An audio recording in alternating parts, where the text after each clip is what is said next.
बिस्मिल्लाहिर्रहमानिर्रहीम। प्यारा बारो अॼु असां अलफ ये नून ए जा आवाज़ ऐं उचार पढ़ंदासीं। पहिरीं असीं उचार पढ़ंदासीं नून गुने जा अलफ ये ए वारा नून गुने जा उचार।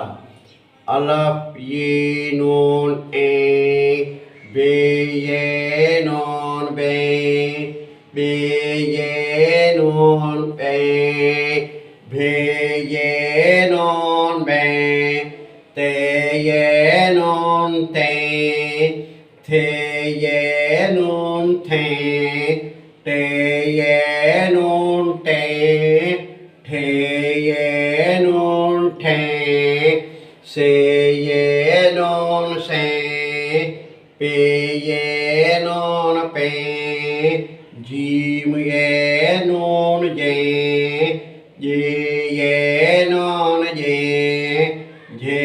ये नून जे ये नून जे ये नून जे ये नून छे हे ये नून खे ये नून खे दाल ये नून दे धे ये नून दे डे ये नून डे ड्रे ये नून डे डे ये नून डे जाल ये नून दे रे ये नून रे डे ये नून रे जे ये नून दे सीन ये नून से शीन ये नून से स्वाद ये नून से स्वाद ये नून दे तुए ये नून दे जुए ये नून दे ऐन ये नून ऐ गैन ये नून गै फे ये नून फे फे ये नून फे काफ ये नून के काफ ये नून के खी ये नून के गाफ ये नून के गे ये नून गे घे ये नून घे ङे ये नून ङे लाम ये नून ले मीम ये नून में नून ये नून ने उणे ये नून ने वाव ये नून वे हे ये नून है हमजो ये नून ए ये नून ये हुआ अलफ ये ए नून गुने वारा उचार। ही जेके आवाज़ आहिनि इहे आवाज़ ख़ासि करे विच में लफ़्ज़ जे विच में या लफ़्ज़ जे पोइ हिसे में या मुंड में को इस्तेमालु थींदो आहे। न त ख़ासि करे ही पोइ हिसे में विच में पोइ हिसे में इस्तेमालु थींदा आहिनि। जीअं हीअ आहे मेंधरो मेंधरो मेंधरो लफ़्ज़ ठहियो। जीअं आहे लिकाई ई जेको लफ़्ज़ आहे हिन पटीअ जो आहे इहो पोइ हिसे में लफ़्ज़ जे में इस्तेमालु थियो आहे। लाम जेको आहे सो ज़ेर वारी आवाज़ जो आहे। काफ़ जेको आहे मंद वारी आवाज़ जो आहे। ले का ई दे अहिड़े हिसाब सां ही आवाज़ इस्तेमालु थींदा आहिनि।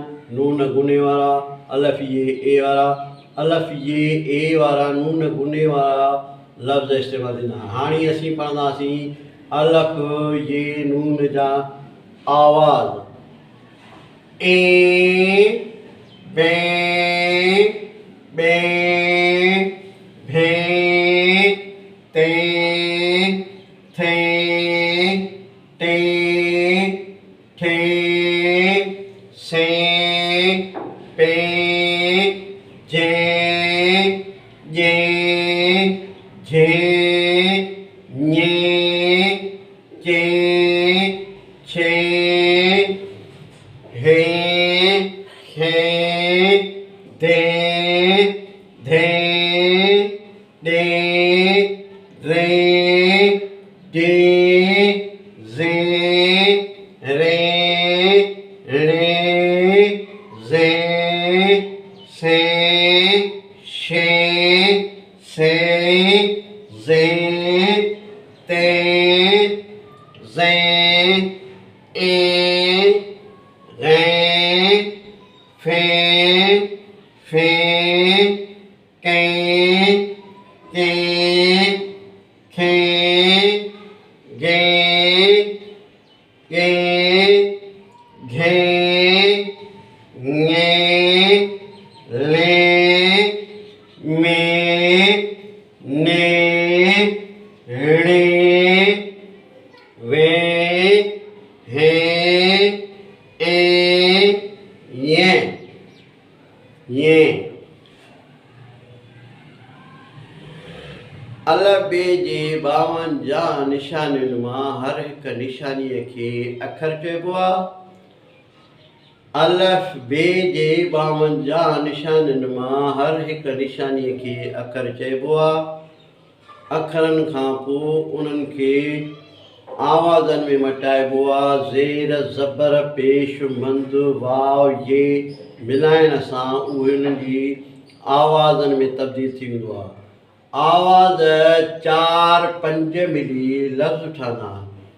2-3-4-5 ताईं लफ़्ज़ आवाज़ मिली हिकु लफ़्ज़ तयारु थींदो आहे।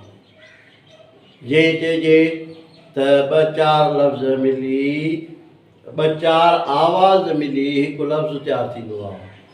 वरी अहिड़े तरीक़े सां लफ़्ज़नि मां जुमिला ठहंदा आहिनि।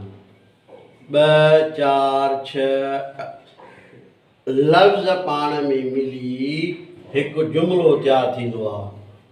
जुमिलो उन खां बाद में असां वरी पोइ पढ़ंदासीं इस्म। इस्म लफ़्ज़ जी माना आहे नालो। इस्म लफ़्ज़ जी माना आहे नालो। उहो नालो कंहिं बि शइ जो हुजे उन खे नाले खे इस्म चइबो आहे। इस्म लफ़्ज़ जी माना आहे नालो। पोइ कंहिं बि शइ जो नालो बोर्ड आहे, किताब आहे, बिल्डिंग आहे, इहो वधीक तव्हांखे पढ़ाईंदासीं।